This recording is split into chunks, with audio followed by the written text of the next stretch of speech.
또 좀 새로운 뉴스인데 최근에 좀 핫 이슈가 되고 있습니다. 유전자 검사를 했는데 관련 유전자의 돌연변이가 없는 환자들한테도 효과가 있는 거예요. 그래서 우리 올커머라고 그러죠. 그리고 국내에서도 올해 이제 허가가 되었어요. 그래서 국내에서 쓰는 경우에 약값은 어느 정도인가요?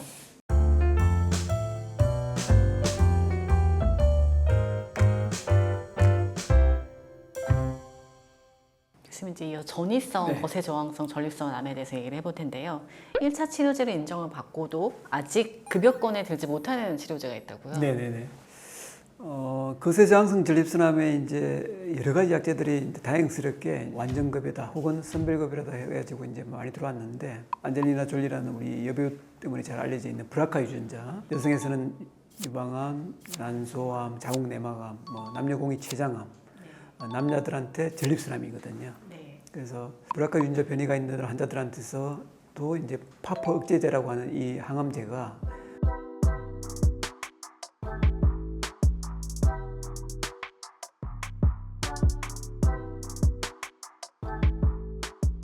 거세저항성 전립선암에 있어서 2차 요법으로 단독 치료로 허가가 되어 있는 상태입니다. 아, 그럼 1차는 허가는 안 된 건가요? 최근에 됐습니다. 아, 최근에 됐나요? 작년에 다행스럽게, 이것도 좀 새로운 뉴스인데 최근에 좀 핫 이슈가 되고 있습니다.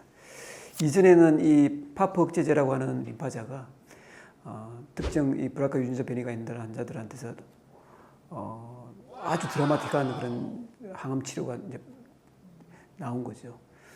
그런데 거세저항성 전립선암에 있어서 우리가 지금 사용하고 있는 항호르몬 제제라고 알려져 있는 자이티가, 엑스탄디, 멀리다 이런 약들이 있지 않습니까? 그 중에 이제 자이티가 이 아비라트론 아세테이트하고 림파자를 병용 투여하는 결과가 작년에 나왔습니다. 획기적인 것은 유전자 돌연변이가 있는 환자들한테는 당연히 효과가 좋겠죠. 다음 단계로 진행하는 위험이라든지 그다음에 사망할 수 있는 위험을 50% 이상 더 경감하는 그런 효과를 나타냈고, 특이한 거는 유전자 검사를 했는데 관련 유전자의 돌연변이가 없는 환자들한테도 효과가 있는 거예요. 그래서 우리 올커머라고 그러죠. 네. 거세저항성 전립선암 환자의 전체 환자들한테 대상으로 1차 치료제로 아비라트론 아세테이트라고 알려져 있는 자이티가와 림파자를 병용 투여항군이 아비라트론 아세테이트 단독 치료항군에 비해서 종양학적 결과가 좋은 것으로 이제 발표가 되었습니다. 전체 대상으로요. 사망의 위험도라든지 병이 진행되는 위험도 전체 환자를 대상으로 하는 경우에서는 한 34%, 32% 이렇게 나왔는데, 그래서 이 병합요법이 거세저항성 전립선암 환자의 1차 치료제로 작년에 이제 등재가 되었습니다.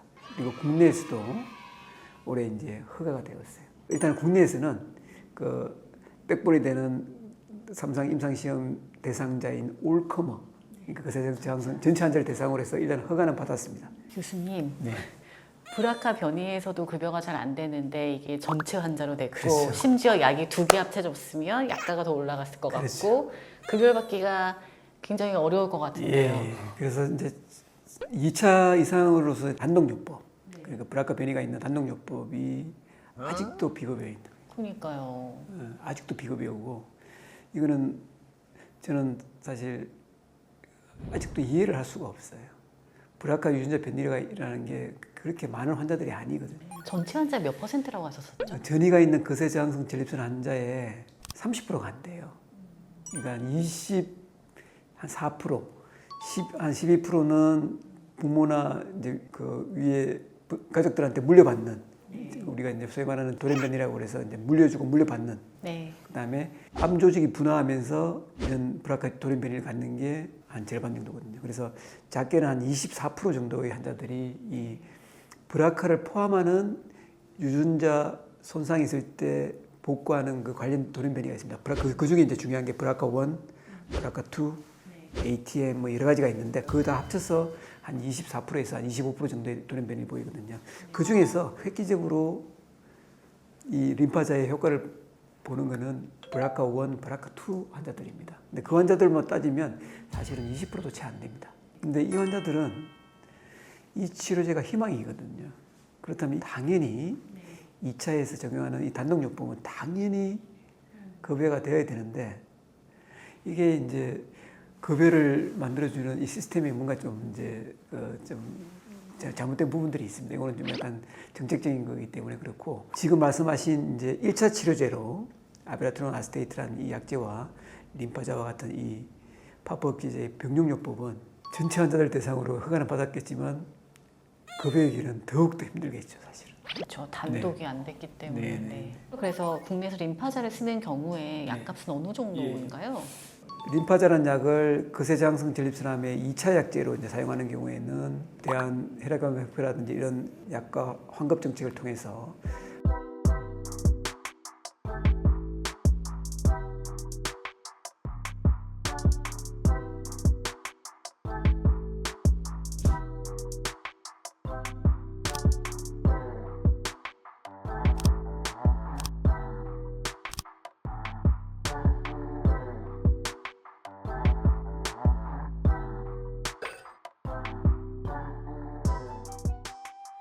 한 달에 단독요법은 한 320만 원, 그리고 아베라트론 아세테이트와 병용 투여하는 1차 요법에는 뭐 370만 원 전후가 지금 이제 되는 것으로 알려져 있습니다.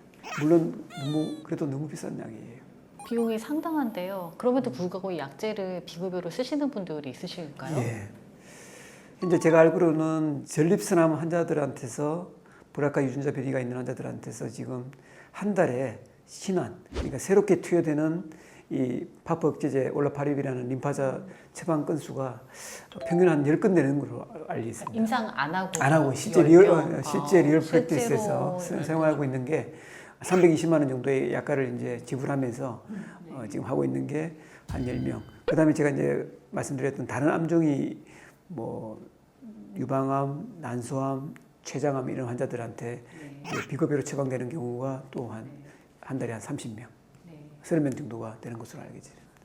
약가만 좀 해결된다면 굉장히 이 처방 건수도 많아지고 1차 치료, 병암요법에도 적극적으로 이제 적용할 수 있는 그런 또 부분이 될 거라고 생각하고 있습니다. 그래서 이런 약가를 결정하는 데 있어서 관여하시는 여러 분들은 조금 더 이 항암제가 환자분들한테는 얼마나 이제 위급하고 긴급 도입이 필요하냐 뭐 이런 것들을 조금 더 넓은 시각에서 봐주시는 게 좋을 것 같습니다.